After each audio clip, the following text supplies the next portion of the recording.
Hai, selamat pagi, selamat bertemu kembali. Salam damai dalam Kristus, Namo Buddhaya. Hari ini kita wajib mengucapkan syukur kepada Tuhan karena telah memberikan berkat dan rahmat-Nya kepada kita, sehingga kita bisa belajar bersama kembali. Semoga berkat rahmat dan berkat-Nya kita sehat ya. Baik, kita lanjutkan kegiatan pembelajaran kita dari buku tema 5, subtema 1, pembelajaran 2. Nah, inilah tujuan-tujuan pembelajarannya. Tolong dengarkan dan perhatikan ya. Nah, yang pertama, dengan mengamati gambar beberapa gerakan bertumpu dengan tangan, siswa dapat menjelaskan variasi gerak bertumpu dengan tangan dalam aktivitas senam lantai dengan benar. Yang kedua, dengan mengikuti panduan dari guru, siswa dapat mempraktikkan variasi gerak bertumpu dengan tangan dalam aktivitas senam lantai dengan benar.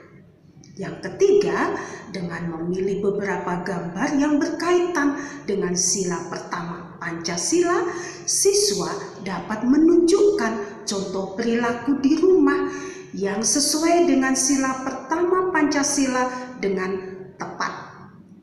Yang keempat, dengan menunjukkan contoh perilaku di rumah yang sesuai dengan sila pertama Pancasila, siswa dapat menceritakan tentang pengalaman menerapkan nilai-nilai Pancasila sila pertama di rumah dengan baik. Yang kelima, dengan mengamati teks percakapan antara Beni dan ayahnya, siswa dapat menemukan contoh ungkapan permintaan maaf sebagai cermin hidup rukun dalam kemajemukan masyarakat Indonesia yang terdapat pada teks percakapan dengan benar. Yang keenam, dengan mengamati teks percakapan antara Beni dan ayahnya, siswa dapat menjelaskan makna ungkapan permintaan maaf yang ditemukan dari teks percakapan dengan bahasa sendiri dengan baik. Nah, yang ketujuh, dengan bimbingan guru, siswa dapat mempraktikkan ungkapan santun dengan menggunakan kata maaf untuk hidup rukun dalam kemajemukan dengan benar. Nah, itulah beberapa tujuan pembelajaran kita pada hari ini.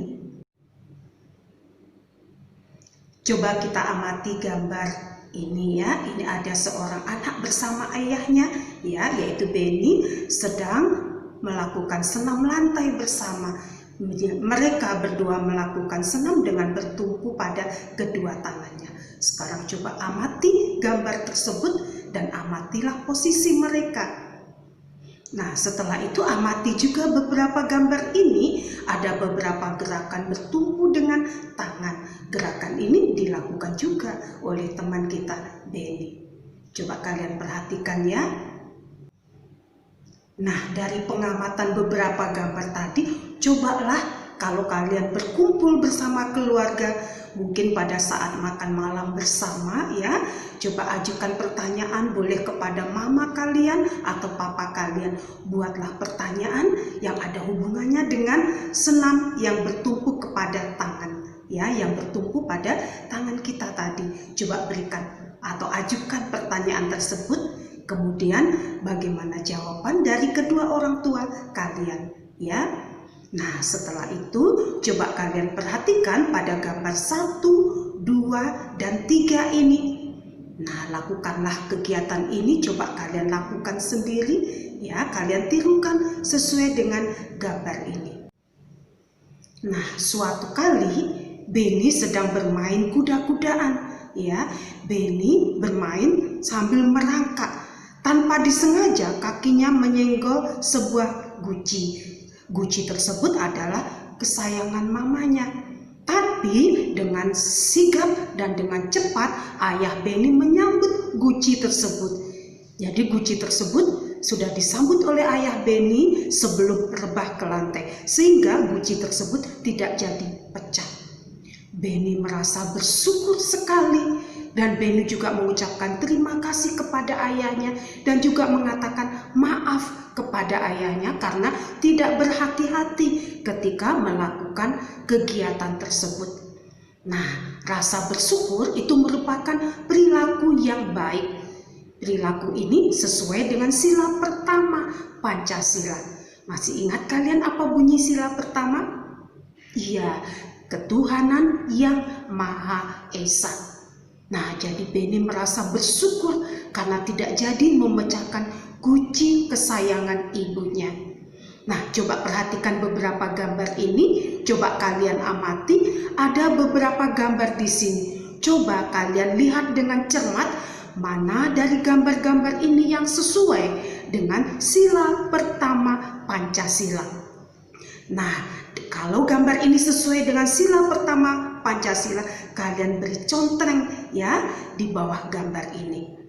Nah, setelah itu kalian boleh tuliskan kira-kira sikap-sikap apa yang sesuai dengan kegiatan atau yang sesuai dengan sila pertama Pancasila. Nah, tuliskan 5 buah sikap-sikap atau kegiatan yang kalian lakukan yang sesuai dengan sila pertama Pancasila. Tolong kalian tuliskan ya. Tulislah dengan rapi. Kalian pasti punya pengalaman ya. Pengalaman yang menunjukkan atau yang sesuai dengan penerapan sila pertama Pancasila. Seperti yang dilakukan Benny tadi ya, dia hampir memecahkan guci kesayangan ibunya dan dia mengucap syukur tidak jadi memecahkan guci. Nah, sikap seperti itu menunjukkan sesuai dengan sila pertama Pancasila. Nah, coba kalian ingat-ingat ya, kira-kira pengalaman atau kegiatan apa yang pernah kalian lakukan yang sesuai dengan sila pertama Pancasila. Nah, jangan lupa kalian tuliskan ya di sini. Coba kalian tuliskan pengalaman kalian yang sesuai dengan sila pertama Pancasila. Nah, setelah itu kita coba perhatikan kembali. Benny bersyukur karena guci tidak pecah. Dan Benny minta maaf kepada ayahnya. Nah, pernahkah kamu melakukan kesalahan? Pasti ya. Nah, apa yang kamu lakukan setelah kamu melakukan kesalahan tersebut? Apakah kamu meminta maaf? Atau apakah kamu pernah meminta maaf? Coba lakukan permintaan maaf itu dengan sopan. Sekarang kita coba perhatikan percakapan ini antara Benny dengan ayahnya. Nah, Benny mengatakan, "Ayah, Benny meminta maaf." Lalu ayah mengatakan, "Meminta maaf tentang apa?" Benny mengatakan, "Karena Benny kurang hati-hati." "Ya nak, ayah maafkan. Benny lain kali harus hati-hati ya," itu kata ayah. Dan Benny menjawab, "Ya ayah." "Ayo main kuda-kudaan lagi," kata ayah. Dan Benny menjawab, "Aku ingin menjadi anak kuda lagi." "Baiklah jagoanku," kata ayah. Nah, dari percakapan tadi, kira-kira mengapa orang mengungkapkan kata maaf atau mengapa orang mengucapkan kata maaf? Menurut kamu kira-kira mengapa ya? Ya, karena dia merasa menyesal sekali telah melakukan kesalahan. Jadi kita kalau melakukan sesuatu kesalahan, cepatlah kita sadari ya, dan lalu kita mengatakan maaf dan ucapkan dengan kata yang tulus dari hati kita. "Maaf ya, aku sudah melakukan kesalahan. Aku meminta maaf." Jadi kita minta maaf dengan tulus ya. Nah, jadi kata maaf itu kita ucapkan karena kita merasa menyesal sekali telah melakukan kesalahan, sehingga kita berjanji dalam diri kita tidak akan lagi melakukan kesalahan yang sama. Nah, itulah arti dari ungkapan kata maaf. Nah, sekarang coba kalian tuliskan ya ungkapan kata maaf. Berilah 3 contoh ya. Beri 3 contoh ungkapan permintaan maaf yang pernah kalian lakukan, entah kepada mama kalian, kepada papa kalian, kepada kakak, adik, atau teman-teman kalian ya. Nah, tuliskanlah 3 ya, 3 contoh ungkapan permintaan maaf. Sekali lagi ya, jadi ungkapan maaf itu maknanya adalah menunjukkan penyesalan. Jadi dia sudah menyesal melakukan kesalahan. Makanya kita kalau berbuat harus dipikir betul-betul ya. Pikir dengan benar, baru kita bertindak. Jadi jangan asal bertindak atau asal ngomong saja, sehingga membuat orang menjadi merasa tidak senang. Itulah kegiatan kita ya. Jadi hari ini kita diajak untuk melakukan senam lantai dengan bertumpu kepada tangan, bertumpu dengan tangan ya. Kemudian dari pengalaman senam tadi ternyata ada kata maaf yang keluar dari mulut Benny. Ternyata dia sudah melakukan sesuatu yang akan membuat menjadi merugikan orang lain, yaitu hampir memecahkan guci. Dan dia juga mengucap syukur ya, karena tidak jadi gucinya pecah karena kesalahan dia. Nah, dari kegiatan tadi kita lihat ada 2 kegiatan, yaitu kata maaf yang menunjukkan penyesalan dan kata bersyukur. Nah, kata bersyukur ini sesuai dengan sila yang pertama, Pancasila. Ya, nah kita juga harus seperti itu dalam segala aktivitas kita.